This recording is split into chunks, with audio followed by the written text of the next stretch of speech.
bisa menikmati kasih murah-Mu. Kami bisa belajar akan firman.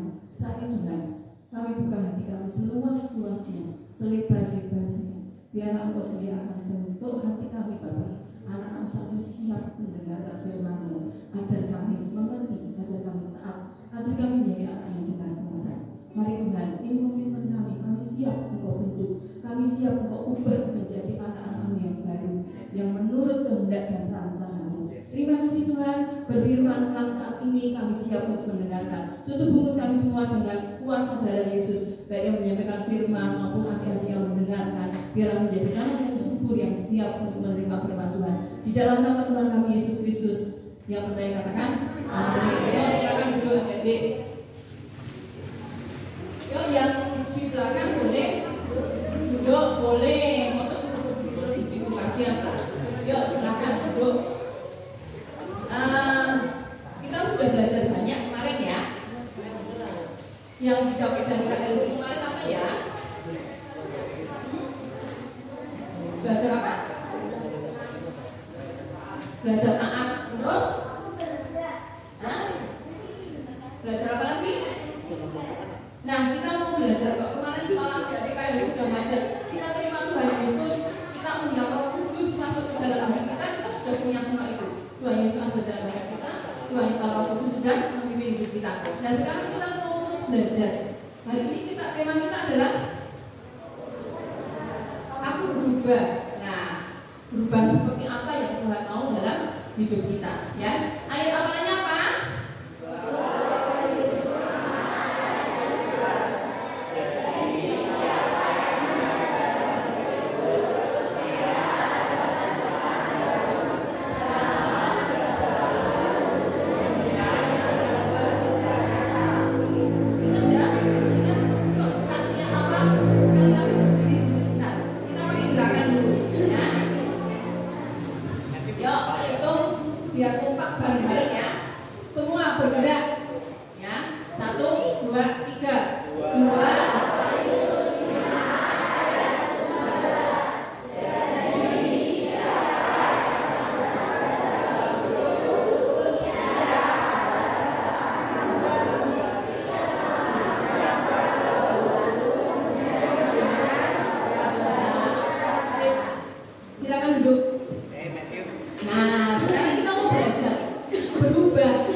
jelek, nggak percaya dosa, menjadi anak-anak yang lebih baik, ya.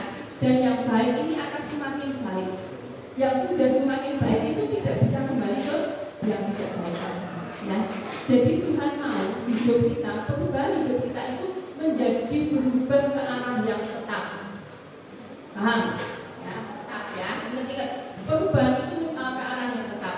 Seperti apa sih perubahan yang tetap itu? Nah, kita mau belajar dari seorang nabi, ya, namanya Yeremia. Kemarin kakak nanya, aku kenal Yeremia enggak? Aku kenal. Iya, Mbak tahu kenal Yeremia. Terus bilang, Mbak, aku kenalkan. Kakak nanya, oh aku di Pekalongan, waduh, aku nggak kenal orang Pekalongan. Nanti kalau ketemu di sana nanti dikenalkan ya sama Yeremia. Kakak mau tanya nih, ada yang tahu kisahnya Yeremia? Tahu? Apa coba Semi? Oh, Yeremia dimasukkan ke dalam perigi. Perigi itu apa ya? Oh, sumur kering. Jadi kalau ditanya di Alkitab, ada dua tokoh yang dimasukkan ke dalam sumur, apa jawabannya? Nah, kita tahu, itu salah satu cerita Yeremia. Nah, Yeremia ini seorang nabi yang taat sama Tuhan. Dia dipakai Tuhan untuk mengingatkan bangsa Israel supaya mereka bertobat dan tidak masuk ke pembuangan. Tetapi bangsa Israel ini mengeraskan hati. Dia tidak mau taat, tidak mau mengikuti pimpinan Tuhan. Dia maunya sendiri. Ya. Nah, akhirnya Yeremia ini selalu kalau adik-adik baca kisahnya, kalau ikuti baca Alkitab rutin harusnya sudah lewat. Kita sudah harusnya kalau rutin itu sudah sampai Matius. Nah, ini si Yeremia ini pernah suatu ketika disuruh sama Tuhan, ya. Tuhan bilang, Yeremia, yuk jangan ngobrol sendiri. Yeremia, yuk sekarang aku mau berfirman sama kamu. Tuhan bilang, tapi kamu sekarang belajar ke seorang yang namanya tukang periuk. Tahu tukang periuk? Apa? Apa? Tukang periuk itu? Ini apa? Hah? Tukang periuk apa? Ini lagi, ini oke lah ya. Bingung orang ini. Apa? Yang membuat kayu kerajinan tanah liat. Nah, kerajinan tanah liat. Nah, Yeremia ini disuruh sama Tuhan bilang, disuruh pergi kamu ke tukang periuk. Nah, kita mau baca Yeremia 18. Kita baca berkali-kali atau bergantian aja ya, biar nggak ngantuk. Buka handphonenya boleh, yang punya Alkitab boleh Alkitabnya buka. Tak tunggu. Yeremia 18 ayat 1 sampai 6. Yeremia itu perjanjian lama. Jangan carinya itu perjanjian baru, tak ketemu. Yesaya, Yeremia, oke. Itu termasuk nabi-nabi besar. Ya, sudah ketemu semua? Belum? Sudah. Yuk, yang tidak ada Alkitabnya bisa lihat bentuknya nanti ya. Kakak baca ayat 1, adik-adik 2. Yeremia 18 ayat 1 sampai 6. Ya, yang ganjil nanti kakak baca. Ayat yang ke-6 kita baca bareng-bareng. Ya. Nah itu saking tidak pernah dibuka, jadinya Alkitabnya lengket loh. Ada yang dibuka loh. Aduh. Bukanya Alkitab setiap hari, jadinya lembarannya itu licin. Kalau nggak pernah dibuka, berempel, tahu berempel, lengket satu sama lain nggak bisa dibuka. Ya, apalagi kena hujan, kok tambah lengket meneh ya. Nah, sudah semua ketemu? Ya, Yeremia 18 ayat 1, bunyi firman Tuhan adalah ini mengenai pelajaran dari pekerjaan tukang periuk. Firman Tuhan yang datang dari Tuhan kepada Yeremia, bunyinya,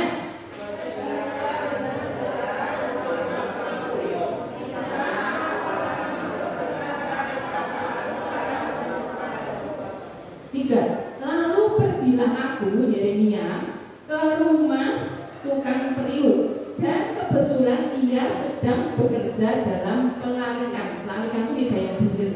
Yuk, Pak.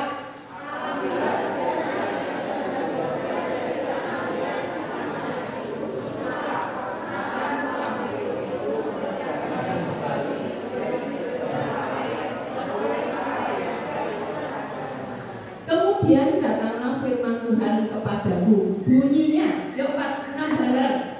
Masakan aku tidak dapat bertindak kepada kamu seperti tukang periuk ini, hai kaum Israel. Demikianlah firman Tuhan. Sesungguhnya seperti tanah liat di tangan tukang periuk, demikianlah kamu di tanganku, hai kaum Israel. Nah, ini adalah firman Tuhan yang ditujukan kepada kaum Israel. Tapi ini firman juga buat kita. Jadi maksud kaum Israel adalah kita. Ya, kita ini jadi dari kisah tadi Yeremia ini ada 2 tokoh, ya, yaitu ada 2 hal yang bisa dipelajari.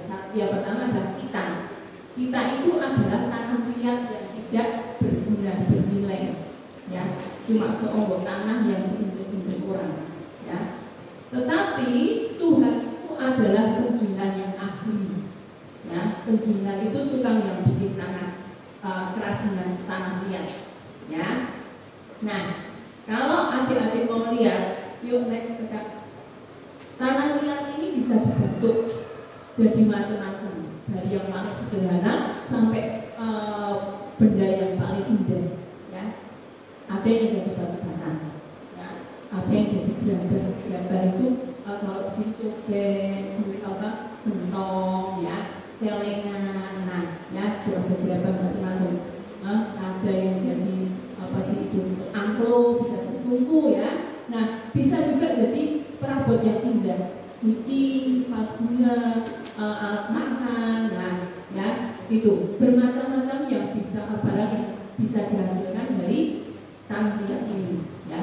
Nah, kalau tanah liat itu sudah menjadi batu bata atau barang-barang seperti yang ditampilkan ini, itu kira-kira bisa jadi tanah liat lagi tidak? Enggak. Yang ada kalau itu pecah, hancur, rusak. Ya, batu bata pun dia nggak bisa mengajar tanah liat. Kalau dibebek jadinya tanah merah. Ya, sudah kembali ke tanah liat. Nah, Tuhan mau, ya.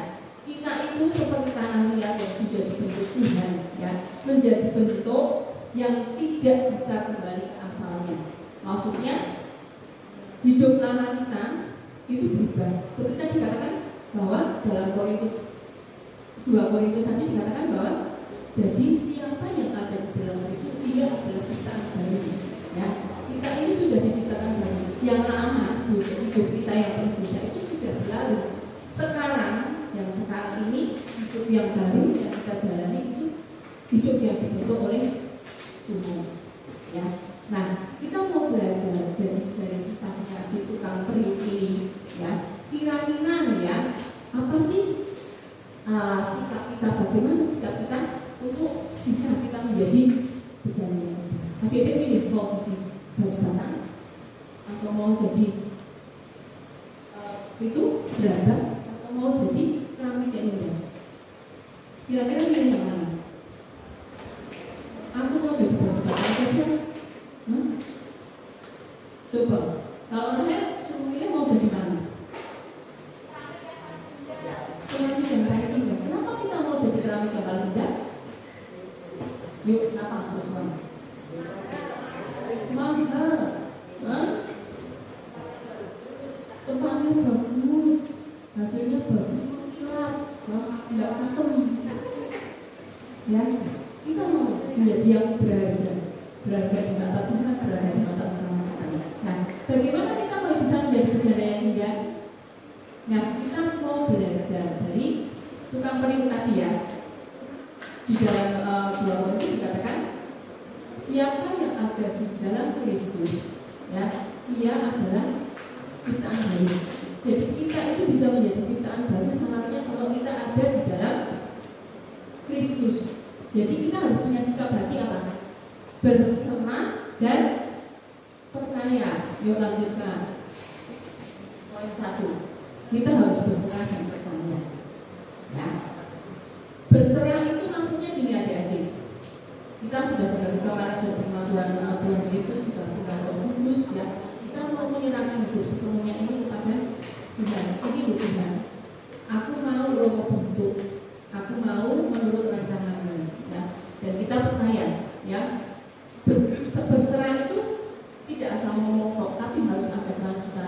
yaitu percaya. Kalau kita cuma berserah kok, ya ini namanya ngomong doang. Ya Tuhan, aku bertobat, aku mau ini, tapi kita ngomong kok. Dan kita tidak mau bergerak dan bertindak untuk istilahnya meresponi firman Tuhan, sama juga bohong, ya. Tapi ini satu paket, kita berserah, menyerahkan hidup kita, dan kita percayakan hidup kita kepada Tuhan, ya. Jadi kita sudah, ini loh Tuhan, aku mau dibentuk, aku mau hidup sesuai dengan rancangan-Mu.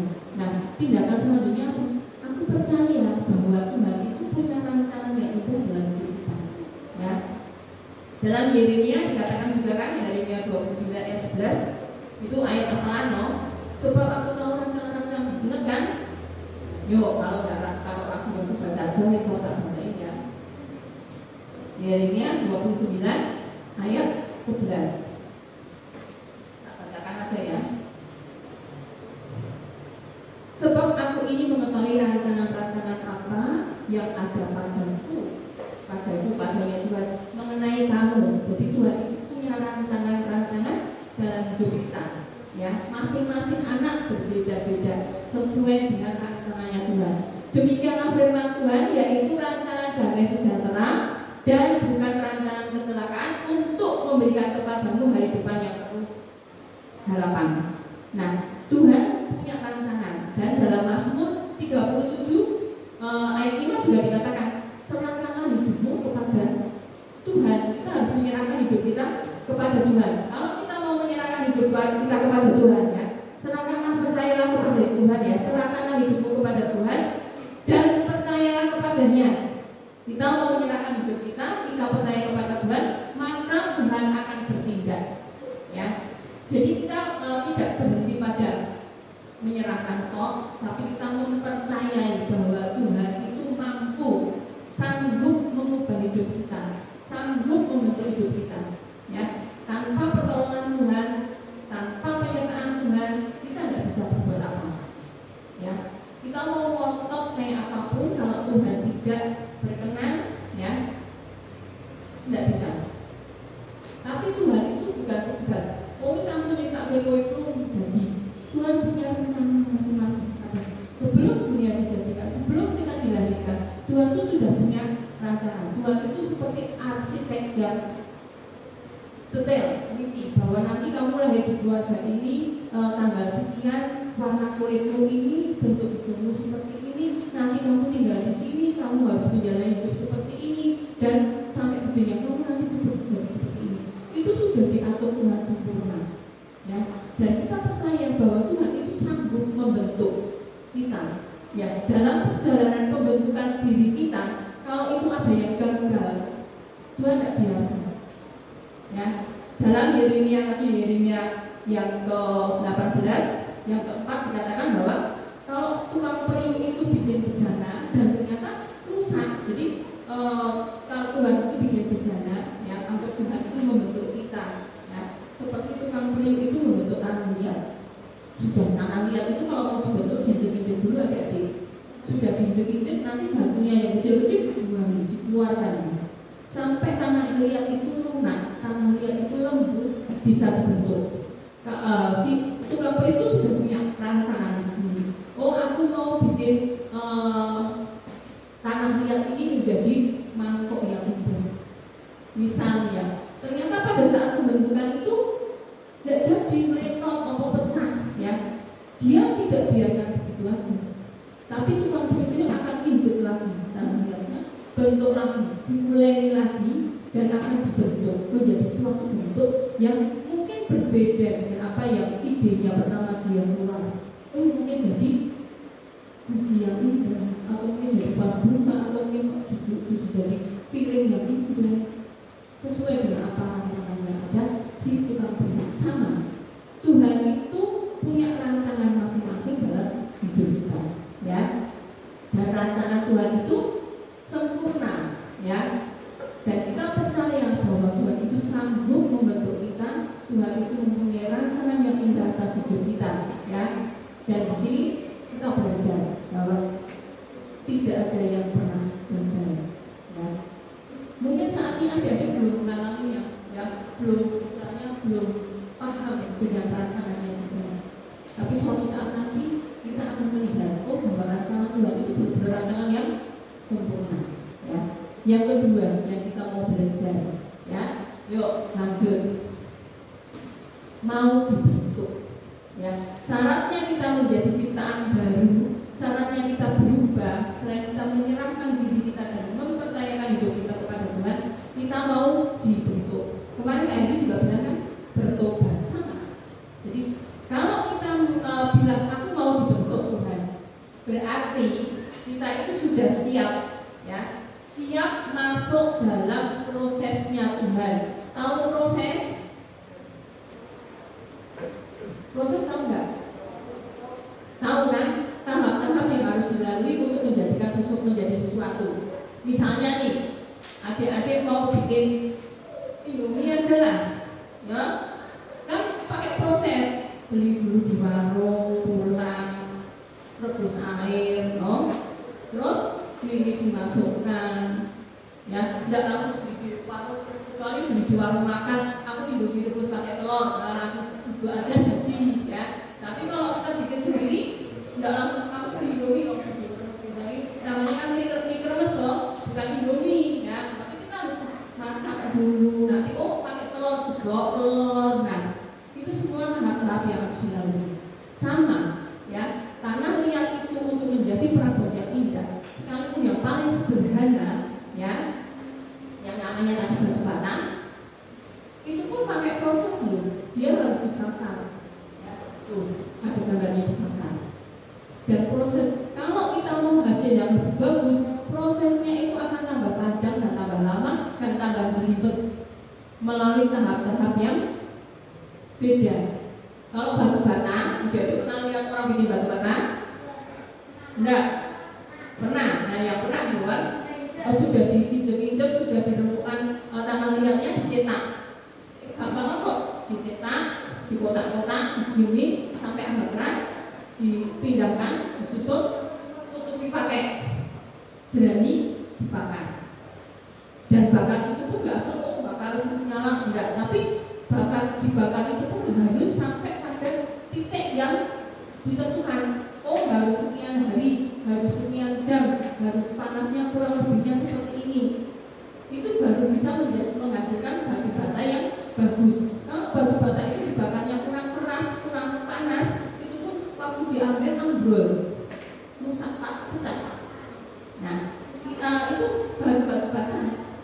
Kalau kakak pernah lihat di TV, ya, kalau orang yang bikin gerabah itu kendi, terus yang tadi nggak ada poles-polesannya bagus, ya, cuma sekedar kayak celengan, itu pembakarannya itu sudah 2 kali loh tahapnya. Ya, setelah dibikin, dikeringkan, dibakar, nanti setelah tahap pembakaran pertama, dia harus ditarik lagi dari api, diangin-anginkan lagi, ya. Baru nanti dia dimasukkan lagi ke pembakaran kedua. Itu baru yang sederhana. Kalau kita mau proses yang lebih bagus lagi, jadi guci atau itu tambah lagi, dipoles lagi, dibakar lagi pada suhu yang lebih tinggi, ya, dan waktu yang lebih lama. Itu namanya proses. Kita mau menjadi anak Tuhan yang mau dibentuk itu mau menjalani prosesnya Tuhan, ya. Tidak berontak. Yuk katakan sama-sama. Tidak.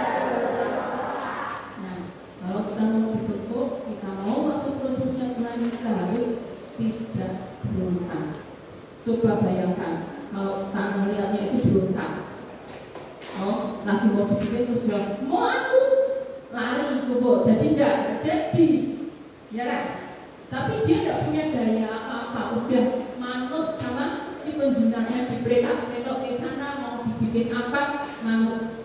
Itu namanya kita mau dibentuk, ya, tidak berontak, ya.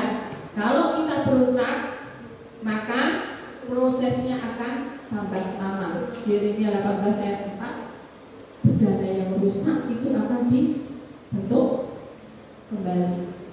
Nah sama, kalau kita berontak, Tuhan akan proses kita ulang, ya.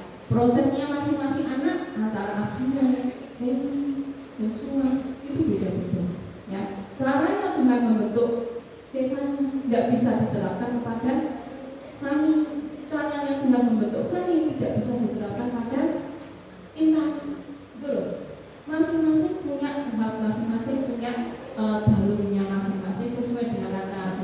Dan Tuhan sudah tahu ukurannya kita. Oh, Bio kalau mau jadi pejalan ini harus melalui tahap sekian lama. Kalau kita berontak tidak mau, Tuhan, aku maunya sehari, tidak jadi. Tuhan proses ulang lagi. Ya. Dan itu setiap anak juga beda. Oh, aku dibentuknya sekian lama, si B sekian lama, si C sekian lama. Nah, masing-masing beda. Itu tergantung hati kita. Nah, sekarang kita mau ajak adik-adik, ya. Kita itu mau enggak dibentuk sama Tuhan? Ya. Kalau kita sudah mau dibentuk sama Tuhan, seperti tadi pagi Kak ini kasih ilustrasikan, kita senang kalau ada wifi.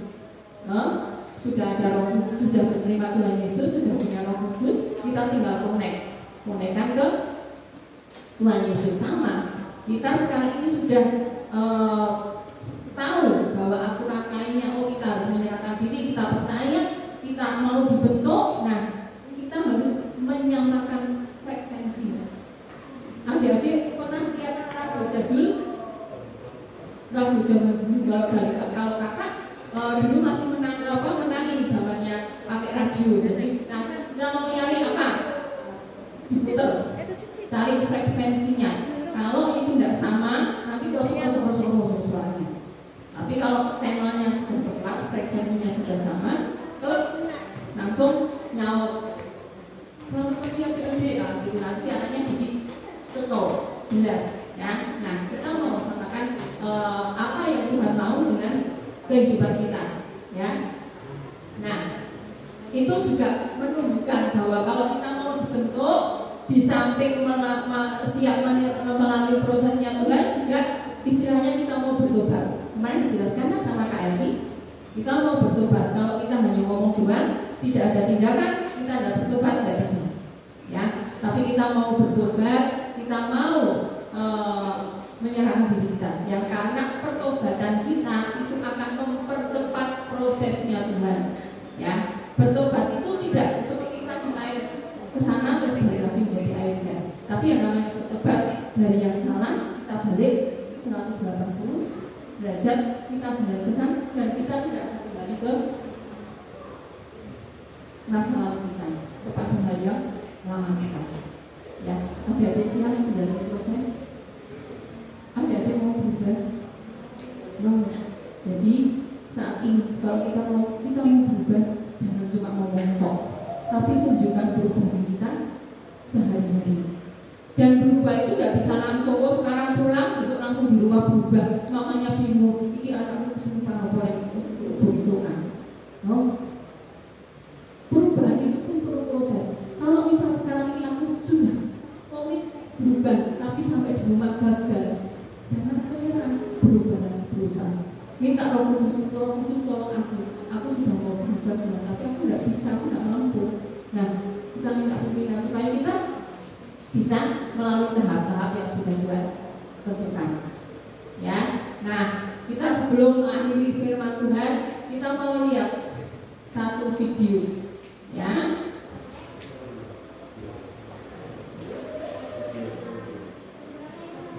Sudah pada ngantuk ya, capek ya, ngantuk banget. Nanti di mobil tidur. Kita mau lihat dulu satu video.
Kamu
jangan putus asa. Jika hari ini usaha memperbaiki dirimu terasa gagal, berhentilah memakai kekuatanmu, karena kamu akan menuai kebenaran yang terus datang. Ingatlah bahwa bencana tidak dapat membentuk dirinya sendiri. Untuk menjadi bencana diperlukan tangan bukan pria untuk membentuknya. Kamu hanya memerlukan tangan yang tepat untuk memperbaiki hidupmu. Datanglah kepada Sang Penyembuh yang sesungguhnya, Dia adalah ahlinya. Ingatlah akan apa yang dikatakan firman-Nya. Bencana yang rusak tidak dibiarkannya, bencana yang rusak tidak dibuangnya. Namun Tuhan Priok akan mengerjakannya kembali menjadi bencana yang lain menurut apa yang baik pada pemandangannya. Tidak peduli serusak apa kamu hari ini, tidak peduli sehancur apa kamu hari ini, Dia sanggup memulihkan hidupmu sehingga kamu menjadi perabot rumah untuk maksud yang mulia dan dipandang layak untuk dipakai tuannya untuk setiap pekerjaan yang mulia. Saudara, karena kamu pemenang. 2 Timotius 2 ayat 21. Kakak bacakan ya. Jika seorang menyucikan diri dari hal-hal yang jahat, ia akan menjadi perabot rumah untuk maksud yang mulia. Ia dikuduskan, dipandang layak untuk dipakai tuannya, dan disediakan untuk setiap pekerjaan yang mulia. Nah, kita mau ya, dari tanah liat itu bisa jadi apapun juga ya, sesuai dengan apa yang Tuhan rancangkan ya. Tapi kita mau menjadi bencana. Sebelum itu kan yang kabar terakhir, nah, menjadi bencana yang bagaimana yang Tuhan mau dalam hidup kita ya. Kita mau menjadi bencana yang indah, enak dipandang, enak dilihat ya, menyenangkan hati orang lain ya.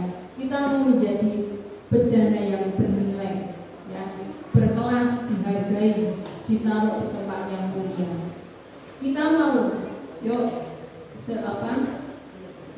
kita mau berfungsi ya, dan bermanfaat, berguna bagi sesama kita ya. Kita bukan sekedar tanah liat di pinggir jalan yang diinjak-injak orang yang hanya bisa mengotori sepatu kita ya. Tapi kita mau menjadi bencana yang berguna ya, berguna untuk orang tua kami, berguna untuk keluarga kita, berguna untuk teman-teman kita ya, menjadi berkat, bukan menjadi batu sandungan ya. Yuk, selamat adik-adik menjadi bencana yang bermanfaat, yang dipakai Tuhan untuk pekerjaan yang mulia.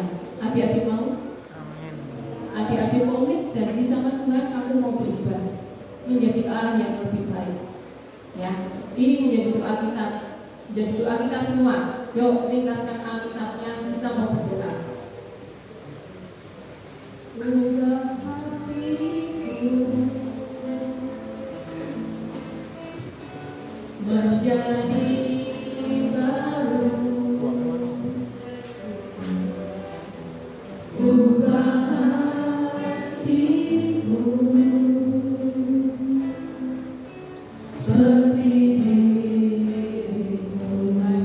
Ini kami doa anak-anakmu, ini doa kami. Engkau penjuru bukan alia,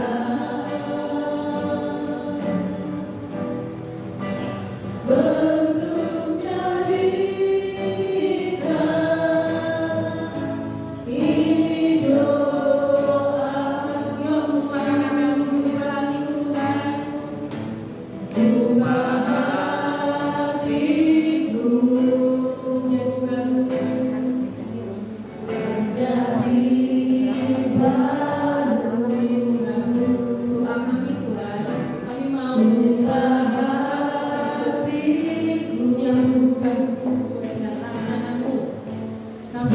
pemberian yang tidak berguna. Kami percaya di tangan Tuhan, di tangan Tuhan yang ahli, yang tepat, kami memiliki hidup yang berguna.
Adik-adik, kakak mau ingatkan bahwa setiap kata yang sudah kalian tuliskan dalam lembar komitmen ini, kakak rindu bahwa kalian tidak menuliskan di atas kertas ini, tapi dalam hati kalian, dan kalian berkomitmen dengan Tuhan. Tuhan mau dilibatkan dalam hal ini. Kalian lihat lagi tulisannya, Jessia lembar komitmennya mana sih? Lembar komitmennya kamu di mana? Di bus. Tapi kamu masih ingat kamu nulis apa? Yang lain yang nggak ada, Laura di mana? Kamu di mana memang? Di bis. Masih ingat kemarin nulis apa ya? Yang sudah disimpan di bus, kalian ingat kemarin tulis apa? Adik-adik, lembar komitmen ini kakak rindu kalian boleh bawa pulang. Kalian boleh tempel di kamar kalian supaya kalian bisa mengingat terus tiap hari bahwa 2 hari kalian di tempat ini, kalian mengambil keputusan untuk berkomitmen melakukan hal-hal yang baru, untuk kita melakukan sebuah perubahan dalam hidup kita. Ingat khotbah dari Kak Helti kemarin bahwa kita perlu Roh Kudus untuk kita bisa berubah dalam setiap kehidupan kita. Siang hari ini kakak rindu di lembar komitmen yang kalian tuliskan ini, kalian benar-benar berdoa, minta sama Tuhan Roh Kudus sentuh hati kalian menjadi bejana yang baru di hadapan Tuhan. Kakak cuma mau ingetin di penghujung acara ini, siapa di sini yang punya handphone? Oke, tapi semuanya punya handphone. Handphone yang mama papa kalian belikan ini tujuannya adalah untuk membantu kalian, memfasilitasi kalian ketika kalian belajar, memerlukan informasi yang penting. Ingat pesan kakak hari ini, jangan sampai handphone ini mengalahkan Tuhan dalam hidup kalian. Jam 4 pagi kalian terbangun berdoa, membuka kamar. Kakak lihat ada di antara beberapa kalian sudah dengan handphone kalian. Kakak nggak tahu apa yang kalian lakukan. Apa kalian mendengarkan saat teduh? Apa kalian mendengarkan pujian? Atau kalian online scroll sosial media atau yang lain? Kakak tidak tahu.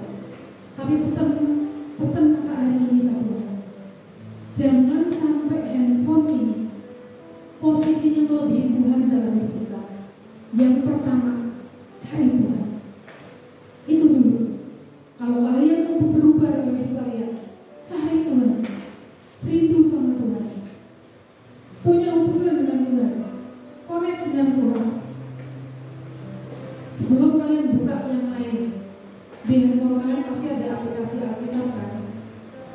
Nah, siapa yang handphonenya ada aplikasi Alkitab? Semuanya ada ya? Sebelum kalian coba belajar komentar, sebelum kalian buka yang lain, baca firman dulu.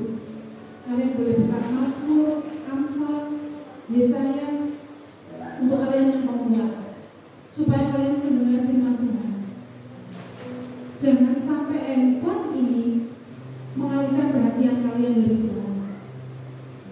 Boleh main handphone, boleh, tapi ada waktunya, ada saatnya. Jangan sampai handphone ini yang mama papa kalian beri buat kalian membuat mama papa kalian menangis karena kalian gak taat. Michael belajar, iya ma. Dipanggil lagi, Michael belajar, iya ma. Yang ketiga kali, Michael belajar, apa sih mama ini? Cerewet banget. Mama masuk ke kamar, mama menangis berdoa sama mama. Mungkin kamu gak pernah tahu itu. Hari ini yuk kamu ajar, semuanya balik lagi.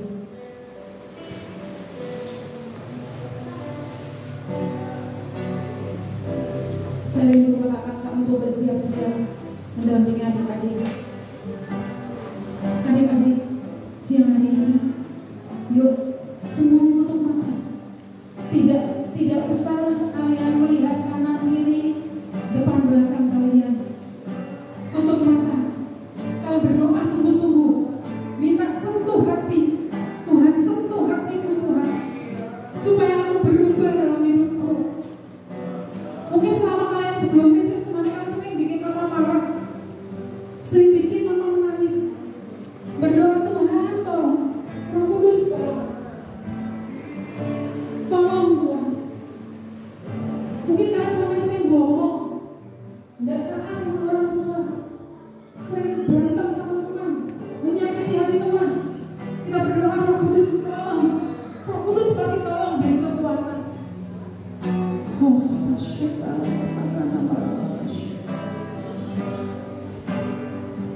Oh, Yesus.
Doain mama papa kalian, doain mama kalian yang satunya ada di rumah.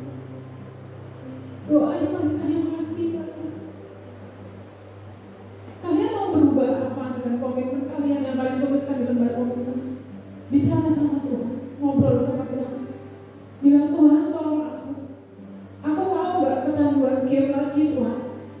Aku mau gak melakukan hal-hal yang buat mama aku sedih. Komitmen apa yang sudah kalian buat di atas lembar komitmen kalian kemarin? Berdoa minta Roh Kudus tolong. Minta Roh Kudus tolong. Kami mau Tuhan lebih lagi.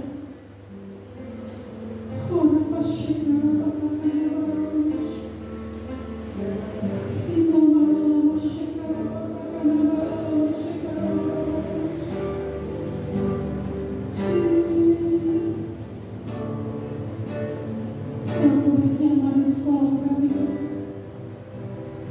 Haleluya Yesus. Haleluya Yesus. Roh Kudus yang lembut tolong kami.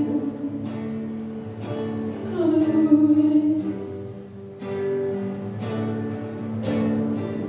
Sentuh di hati kami ya Tuhan. Haleluya, haleluya. Ini hatiku Tuhan. Ini hatiku Yesus Tuhan. Masing-masing berdoa kepada Tuhan. Berdoa minta kepada Tuhan. Tuhan Yesus tolong. Tuhan Yesus jamah hatiku. Jamah hatiku Tuhan. Orang masyikara katakan nama masyikara nama orang masyikara orang katakan nama masyikara imam masyikara katakan nama masyikara orang nama masyikara katakan nama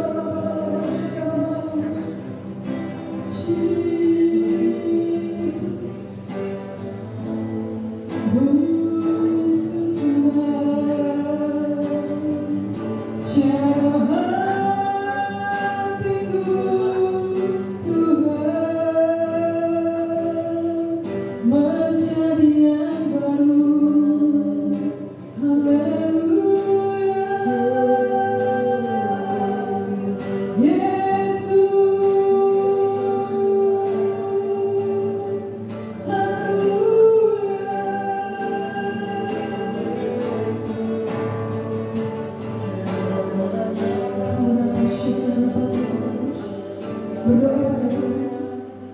Ini komitmen yang sudah kita buat bersama-sama. Haleluya, haleluya.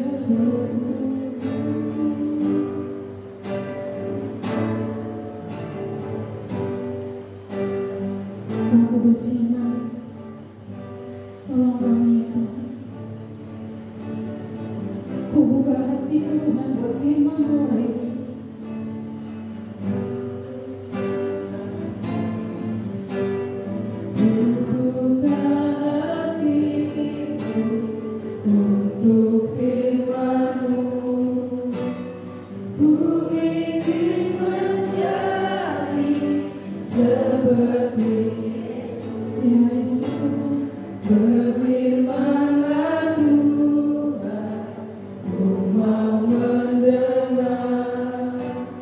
Dan melakukannya setia. Roh Kudus yang manis, tolong aku menuruti firman Tuhan. Roh Kudus yang manis, jadikanku anak Tuhan. Taruh kanan kiri di dadamu, tangan kanan angkat kepada Tuhan. Katakan, Roh Kudus mengiyakan kami, kami mau diubahkan oleh Tuhan. Dalam nama Yesus, dalam nama Yesus. Firman Tuhan, Roh Kudus yang manis, jadikanku anak Tuhan yang manis. Kami akan panggil untuk yang kelas 5, kelas 6 dan SMP. Boleh maju ke depan, nanti kakak akan doakan kalian semuanya. Yang kelas 4, kelas 5, yang SMP boleh maju ke depan. Yang adik-adik yang lain nanti yang kedua. Biar kita bagian yang kecil-kecil nanti sayangnya. Yang kelas 4 dulu kita akan berdoa. Oh, syukur.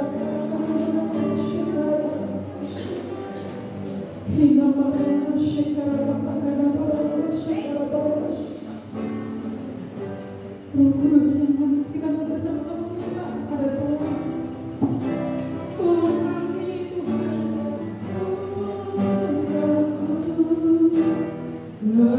Menuruti firman Roh Kudus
Aku yang bisa menjadi seperti ini. Bahkan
Silakan duduk, boleh kembali ke tempat duduk masing-masing.